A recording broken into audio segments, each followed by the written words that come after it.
Jelgavā ir. Bet, kad tā meklē tieši dokumentos, man toreiz rokas neaizdeva. Izsauca uz NKVD un pateica, bet tā ir šodien vēl nezinu pareizi.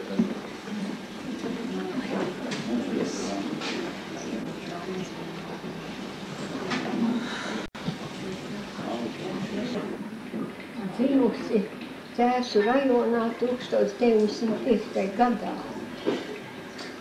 Pēc apprecēšanās dzīvoju Gulbenes rajonā, Galgauskas pagastā. Saimniekot sākām ar vīru 39. gadā. Tad sākās karš, bēgļu gaitas. Tur mums nelaimējās, mums noņēma zirgus un noņēma arī visu mantību, kas bija līdzi. Nevarējām lāga nemaz tikt atpakaļ, bet nu kā nekā vīrs sameklēja kara zirgus. Un tā atbraucām un sākām atkal saimniekot no jauna. Pienāca 49. gads. Tad jau mums saimniecība bija jau gandrīz pilnīgi jau apjaunota, jauni zirgi bija izaudzēti un govis bija un sēkla un viss tā bija, kā dzīvot varētu tālāk. Bet tad pienāca tā baigā nakts. Tā rītā 49. gada 25. martā pamodāmies un celāmies augšā un priecīgi, kad nakts ir pagājusi un tagad dzīvosim. Un tikko tā bijām nodomājuši, tā lapēja pie durvīm, ienāca, lai tošamies ceļā un pusstundas laikā visam jābūt ceļā gatavam. Vīram pašam jāsaņem zirgi, kā var aizbraukt un tā. Nu, mans dēliņš Kārlis bija 6 gadi. Tas sāka raudāt, nevar saprast, kas ir pilna māja ar svešiem cilvēkiem. Nu, virsnieks, tāds Krievu virsnieks bija pēc tautības, tāds bargs bija, visur dikti manu vīru uzpasēja, tam līdz staigāja. Tas gāja uz klēti, lai paņemtu kaut ko, ceļam, gāja žāvēt un ko vēl tur. Bet tikai skubināja, lai ātrāk, kā pusstundas laikā, lai gatavi. Bet palika istabā tāds soldātiņš un maza auguma Krievu tautības. Un tā tas virsnieks izvāja laukā, tas soldātiņš noklāja sēku zemē un atrāva skapti un meta drēbes uz tās sekas un to jūs ņemat līdzi un jūs varat ņemt 2 stundas ģimenes līdzi.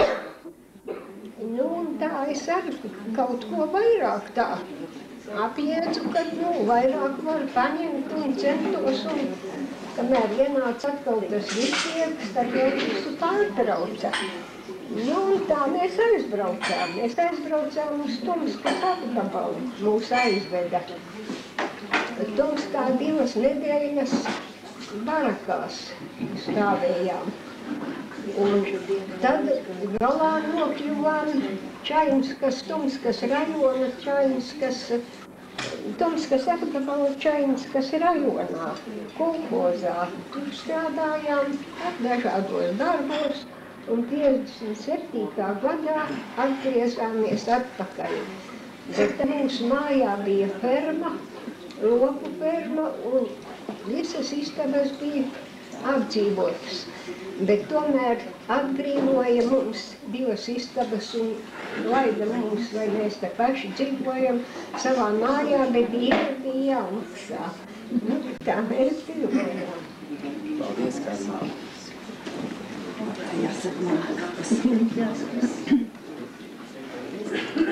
Cīru vēl, man dzimtene ir Sigulda, Krimūgas rajons. Man vīri izved jau 44. gadu rudenī un paliku viena ar 2 bērniem. Pēc tam 49. gadā man saņēma.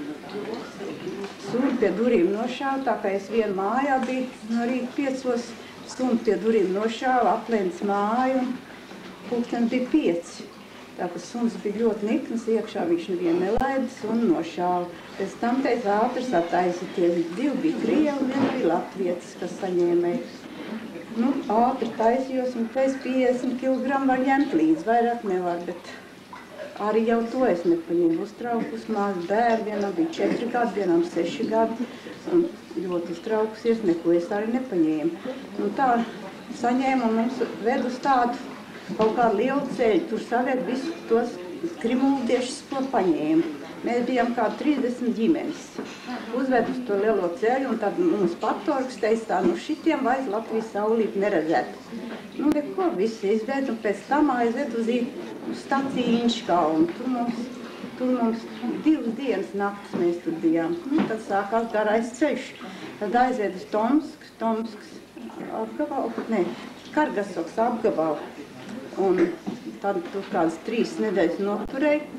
Un tad mums ved uz kolkoziem projām. Nu, kolkos bija ļoti grūts un švaks. Tur es sāku mežā strādājām vairāk. Augsts bija un trūcīgs. Tā 1. gadā jau bija kaut kas klēst, kas līdz bija drusku paņemts. 2. gadā jau ļoti švaki bija. Uz kolkos neko nedeva.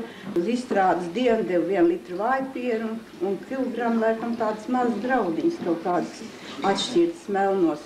Un tā tur mocījos daudz gadus. Pēc tam es saņēmu ziņu no vīra, ka vīrs jau bija 44. gadā izņemts, bet uz mājām viņš bija kādam rakstījis, kad es ir izsūtīta. Viņš atrakstīja, ka viņš ir notiesāts uz 20 kriminālu Rīgā, kā ar komisāru, tur viņš tiesāts.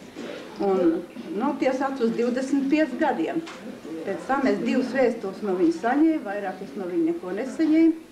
Un tad bija rakstīts, ka viņš ir izsūtīts uz Karagandu. Un tad tur pēc tam, kad mums atgriezās atpakaļ, 57. gadā es jau prasīju kādam, vai tā, kāds nezinu, vai kāds tur kopā nav ar viņu bijis, bet teicu, ka nav neviens, viņu nav neviens redzējis, nav neviens paziņš sejas nometnē, neko nezināju. Un tā es vēl līdz šai dienai nezinu, kur viņš ir un kādā nāvē viņš ir gājis. Nu, kā atbrauc atpakaļ, mājas jau es nedabūju. Ne jau labprāt kaut ko skatījās uz izsūtītajiem, kaut kā jau dzīvoju, mocījās. Tad es, man atpazdās tāda draudzene, kas abi izsūtīti, viņi teica, nu brauc te uz Talsu rajonu. Tā es atbraucu un tā te dzīvoju.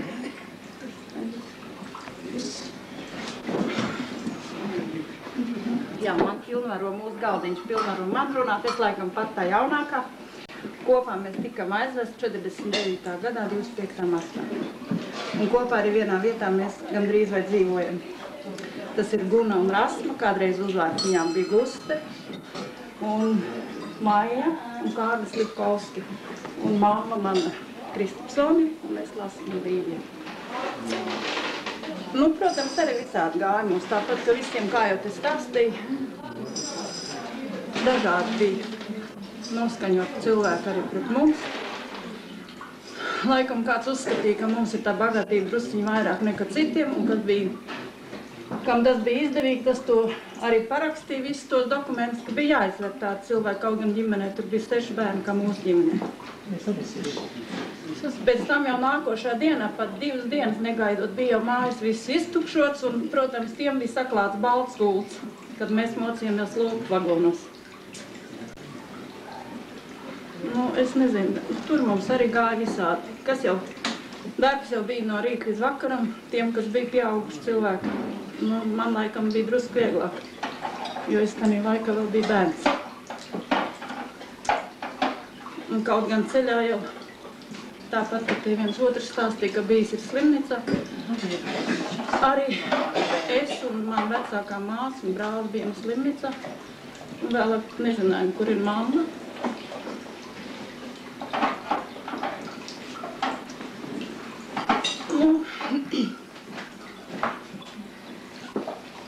Beigās jau viss tika atrasts un tikam atkal kopā. Atbraucu es uz mājām, laikam pat pirmā arī no visu no mūsu puses, kas tur bija 56. gadā.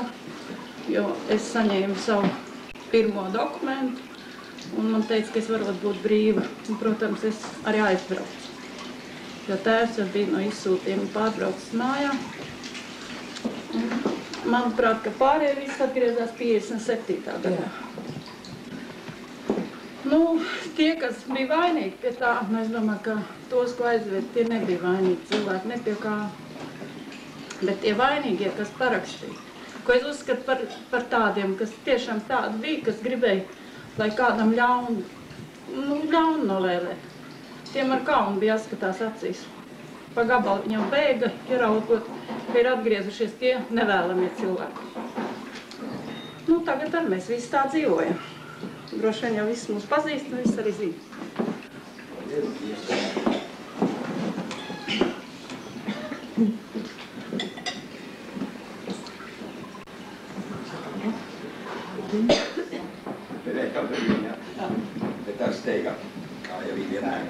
Tagad steiga nemaz nevar iziet to veikalu, kad izstāvi to, kad ir, bet tu steiga nevar. Lai to nopirkt, tad tu noteikti satiksies pazīstami.